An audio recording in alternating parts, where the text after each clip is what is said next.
Olá, me chamo Raíssa Plácido, sou estudante do 8º período do curso de Relações Internacionais no Campus 5 da UEPB e esse é o meu vídeo para a NIC. E o nosso projeto, que leva o título de Os Muros do Mundo Contemporâneo, os Paradoxos nas Fronteiras, busca basicamente lançar luz sobre o fenômeno de reconstrução de muros, no mundo contemporâneo, que atualmente se contabiliza cerca de 80 muros no nosso trabalho, o que significa uma grande contradição, digamos assim, sobre a questão da globalização, porque se tinha essa ideia de que com o advento da globalização, as barreiras elas seriam mitigadas, seriam diminuídas, só que pós 11 de setembro, em 2001, o cenário se mostrou totalmente diferente do que aquele que era idealizado pós queda do Muro de Berlim. Então, a partir daí se constroem muitos muros que realmente estão relacionados à parte de proteção dos estados, à proteção das sociedades e das pessoas que vivem lá, e acima de tudo, a preservação cultural e identitária desses povos. E é importante falar que essa questão de proteção identitária e cultural, ela está totalmente relacionada com a visão do outro representar uma ameaça. Então, aquele que não tem algo em comum comigo, seja a nacionalidade, a classe social, ele é um estranho. Então, portanto, essa pessoa, essa comunidade, ela precisa estar isolada de mim, ela precisa estar distante. E o muro é, obviamente, a representação mais física de todas que a gente pode conceber na nossa mente, de separação de indivíduos, de separação de comunidades. Então, a ideia do muro é justamente essa, é separar aqueles que são diferentes um do outro. E, obviamente, a gente pode trazer uma questão colonial para essa discussão, e a gente traz no nosso artigo, no nosso trabalho, e acima de tudo projeto, de que há uma questão colonial aí, Esses muros, eles servem para delimitar espaços que são considerados como espaços que não podem ser cruzados por determinadas pessoas, justamente para essas pessoas virem muitas vezes do sul global, incompatíveis com o padrão do norte global, do primeiro mundo, dos países industrializados. A nossa discussão, ela tem início justamente no que se define fronteira. E é importante reiterar que esse pensamento, essa visão de fronteira, bebe diretamente da fonte do pensamento político,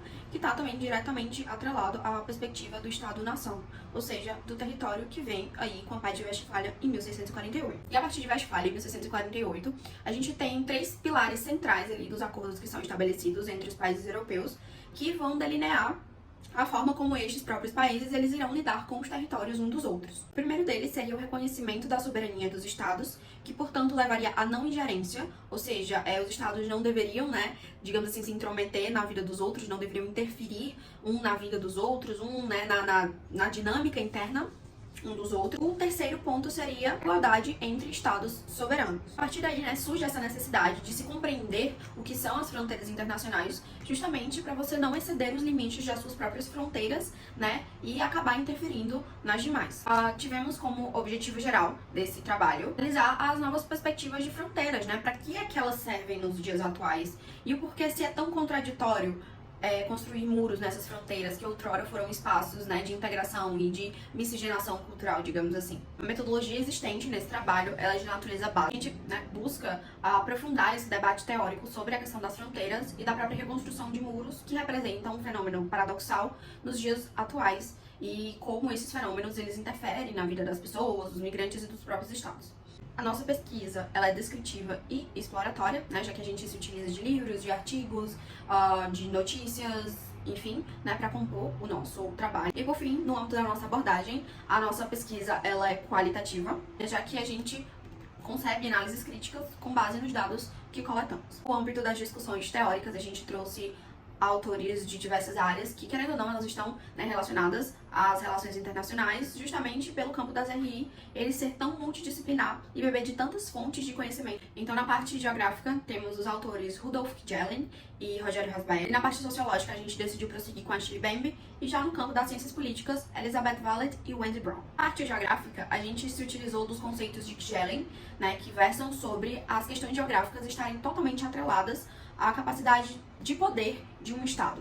E já a Rasbaer, a gente escolheu a parte de que os territórios, eles são espaços de exercício de poder, principalmente o poder político, que inclui a apropriação simbólica dos espaços. Na parte sociológica, a gente tem a acepção de Bembe, que fala que a parte do interesse nacional, ela está totalmente ligada à questão do manejo social. Ou seja, a partir da construção de cercamentos, você tem um melhor controle do seu território e, posteriormente, você vai conseguir filtrar melhor as pessoas que entram, as pessoas que saem do seu território, assim, dividindo a população, digamos assim, entre pessoas que vivem uma vida mais confortável e pessoas que diretamente ou indiretamente não são tão dignas de viverem aquela realidade. Sempre o Estado vai alegar que essas medidas elas são tomadas para prevenir ameaças, né? Seja de, enfim, doenças, ou seja, justamente da ameaça cultural, né? Da cultura do outro, da identidade do outro, se mesclar a minha e acabar que a minha identidade, ela vai morrer aos poucos para dar espaço às outras que virão. E finalizando essa parte mais teórica, né? A gente trouxe Valit Brown na questão política e Valit fala que a construção desses muros nada mais é do que os estados que outrora já foram mais poderosos e eram mais capazes de controlar seus territórios, atualmente não representam mais, né, essa mesma imponência. Então, para passar essa carga de poder, de que tudo está sob controle para a sua população, os estados eles acabam construindo esses muros, porque o muro ele é imponente, né? O muro é grande, o muro é comprido, então o muro ele representa uma presença muito forte.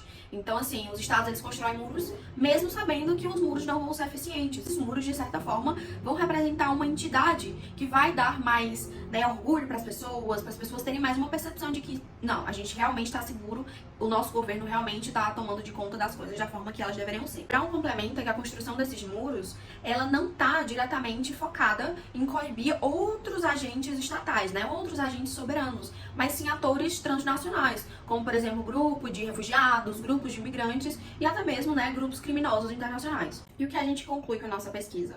Primeiramente, né, que o fenômeno de construção de muros, ele gera essa polarização político-social, né, onde o muro representa a entidade que vai proteger a minha cultura, a minha religião, a minha identidade, que foi moldada por tantos séculos, por tantas gerações, de futuras ameaças, né, ou de ameaças eminentes mesmo, de imigrantes que estão entrando, de pessoas que estão saindo, enfim. Só que, né, por consequência desses muros, a gente tem também a viabilização das fronteiras. E só reitera e demonstra de forma clara e efetiva de que esses territórios, eles são proibidos de serem adentrados por determinados grupos e geralmente esses territórios, né, são considerados como territórios nobres, territórios que têm uma melhor qualidade de vida e, portanto, só as pessoas daquela própria cultura podem gozar desse direito. E, finalmente, né, além desse sentimento nacionalista que acaba aflorando com a construção dos muros, a gente vê que as fronteiras que por tantos séculos, né, representaram um espaço de miscigenação cultural, de intercâmbio linguístico, econômico, social, enfim, diversas áreas, a gente percebe o ostensivo controle desses lugares. E esse controle, ele é feito, obviamente, com, né, o erguimento de barreiras ali.